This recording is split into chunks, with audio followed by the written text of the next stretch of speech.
क्योंकि आज हिमाचल प्रदेश में कांग्रेस पार्टी की सरकार है। 18 महीने पहले सरकार सत्ता में आई थी। इस सरकार ने सत्ता में आने के बाद उस योजना को बंद कर दिया। एक ऐसी सरकार जो झूठ बोलकर सत्ता में आई और आज प्रदेश को पीछे धकेलने का काम कर रही है। सभापति महोदय, माननीय प्रधानमंत्री जी और माननीय वित्त मंत्री जी का हिमाचल प्रदेश को जो वित्त वर्ष 2024-25 में पिछले वर्ष जो आपदा आई थी और जिसके कारण हिमाचल प्रदेश को बहुत नुकसान हुआ था, देवभूमि में बादल फटने से, भूस्खलन से विकास की जो गति शून्य पड़ गई थी और हिमाचल प्रदेश को दशकों पीछे जिसने धकेल दिया था, 509 लोगों की जिसमें मृत्यु हुई थी और ऐसा जख्म जो है बहुत सारे परिवारों को दे दिया गया जो कि ताउम्र भरा नहीं जा सकता। ऐसे समय में जो प्राकृतिक आपदा के समय में पुनर्वास के लिए आर्थिक मदद देने का ऐलान किया है, मैं माननीय प्रधानमंत्री जी का इसके लिए बहुत बहुत धन्यवाद करता हूं, बहुत बहुत आभार प्रकट करता हूं। मुझे ये भी कहना है कि बहुत सारे हमारे जो सामने विपक्ष के साथी हैं, जब हिमाचल की बात हो रही थी तो बहुत सारे लोग टिप्पणी कर रहे थे। मैं कहना चाहूँगा कि हिमाचल प्रदेश जो एक पहाड़ी राज्य है और मैं समझता हूँ वहाँ पर आज कांग्रेस पार्टी की सरकार है और अगर हिमाचल प्रदेश को किसी प्रकार की मदद मिलती है तो निश्चित रूप से, क्योंकि ये तो इंडी गठबंधन का हिस्सा है, इन लोगों को भी खुशी होनी चाहिए। लेकिन मुझे दुख के साथ कहना पड़ रहा है कि बहुत सारे लोग इस बात को लेकर काफ़ी दुखी नजर आए, जो कि मैं समझता हूँ अच्छी बात नहीं है। उनको भी अपने क्षेत्र, अपने प्रदेश की बात रखनी चाहिए। मैं विशेष रूप से धन्यवाद करना चाहूँगा कि जिस प्रकार से केंद्र सरकार ने आपदा के कारण जो हिमाचल प्रदेश को क्षति हुई थी, 16,000 आवास, प्रधानमंत्री आवास योजना कहते थे, हिमाचल प्रदेश के लिए स्वीकृत किए और जिनके घर बह गए थे, जिनके घर ढह गए थे, मैं समझता हूँ एक बहुत बड़ी सहायता उनको हुई। 1732 करोड़ रुपए हिमाचल प्रदेश की सरकार को एनडीआरएफ के तहत केंद्र सरकार ने मुहैया करवाया ताकि जो क्षति हुई उसकी भरपाई की जा सके।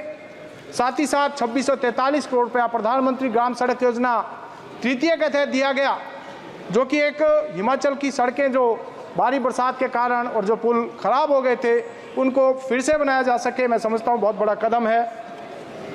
इसके अलावा भी जिस प्रकार से हिमाचल प्रदेश को हर प्रकार से सहायता पहले भी दी गई और आने वाले समय में भी देने की घोषणा केंद्र सरकार ने की है, निश्चित रूप से एक बड़ा कदम है। और इस बार के बजट में भी जिस प्रकार से हिमाचल प्रदेश को 10,351 करोड़ रुपए की से ज़्यादा की राशि स्वीकृत हुई है, एक बड़ा कदम है।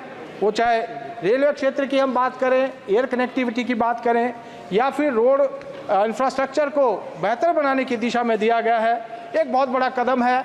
और विशेष रूप से 2,968 करोड़ रुपया जो रेलवे के तहत स्वीकृत हुआ है, जिसमें कि मेरे संसदीय क्षेत्र में भी 300 करोड़ रुपया जो चंडीगढ़ बद्दी रेलवे लाइन उसके निर्माण के लिए स्वीकृत हुआ है। मैं माननीय रेलवे मंत्री जी का भी इसके लिए और केंद्रीय वित्त मंत्री जी का धन्यवाद करता हूं। अमृत योजना में भी 4 रेलवे स्टेशन, जिसमें शिमला का रेलवे स्टेशन, उसका भी उन्नयन किया जाएगा, एक बहुत बड़ा धन्यवाद। माननीय सदस्य। सभापति महोदय, थोड़ा समय और चाहिए। मैं ये कहना चाहूँगा कि जिस प्रकार से पहाड़ी क्षेत्रों में और विशेष रूप से मैं कहना चाहता हूँ कि हिमालय राज्यों की जो भौगोलिक स्थिति है, जहाँ पर बार बार बादल फटने की घटना होती हैं, भूकंप, ओलावृष्टि और ऐसी प्राकृतिक जो आपदाएं हैं वो समय समय पर आती रहती हैं, जान माल का भारी नुकसान होता है।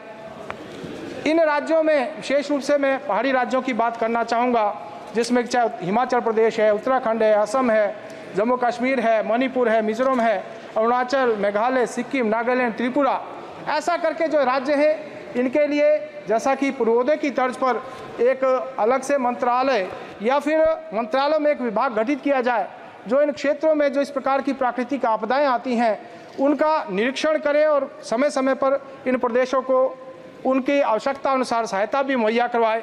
ऐसा मैं आपके माध्यम से केंद्र सरकार के ध्यान में इस बात को लाना चाहूँगा।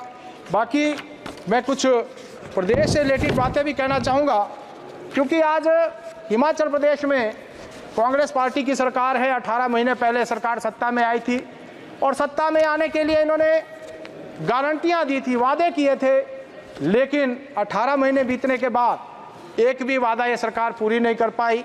विकास को ग्रहण सा लग गया है और जो योजना पूर्व सरकार ने हिमाचल प्रदेश में स्वीकृत की थी उन योजनाओं को बंद करने का काम किया।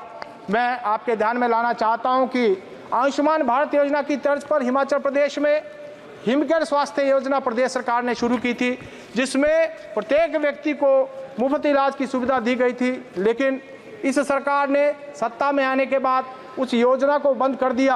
आज प्रदेश के लोगों के लगभग 370 करोड़ रुपए के जो बिल हैं विभिन्न हॉस्पिटलों के, वो उनका देना बाकी है, लेकिन सरकार ने इस योजना को स्क्रैप कर दिया है और प्रदेश की जनता के ऊपर एक बहुत बड़ा, जो मैं कहना चाहूँगा, कुठाराघात किया है।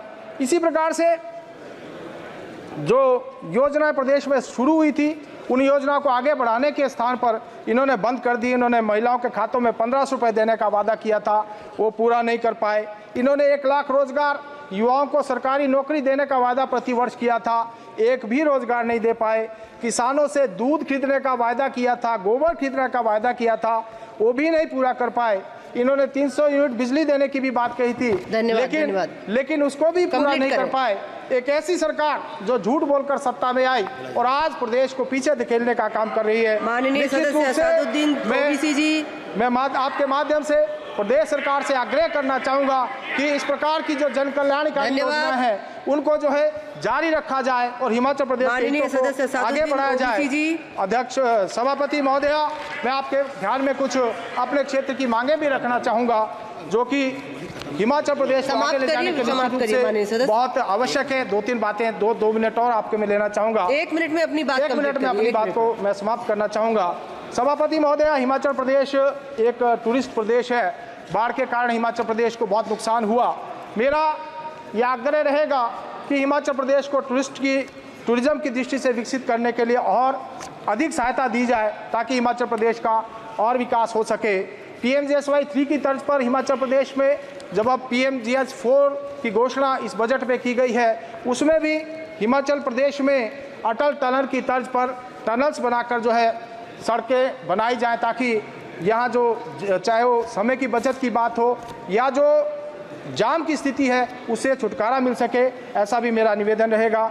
मेरे संसदीय क्षेत्र में एक CCI सीमेंट प्लांट लगा है, जो कि जिला सिरमौर में राजबन में है। ये काफ़ी छोटा प्लांट है, इसको उन्नत किया जाए, ताकि क्योंकि वहाँ रॉ मटेरियल की कमी नहीं है और ज़्यादा उत्पादन हो सके। इसी प्रकार से CRF PMGSY में विशेष ध्यान हिमाचल प्रदेश का दिया जाए। हिमाचल प्रदेश में बहुत सारे छोटे नदी नाले हैं, उनका चैनलाइजेशन किया जाए और मेरे संसदीय क्षेत्र का औद्योगिक क्षेत्र पांवटा साहिब कालाम रेलवे के साथ जोड़ा जाए। सभापति महोदय, आपने मुझे बोलने का मौका दिया, आपका बहुत बहुत धन्यवाद। बजट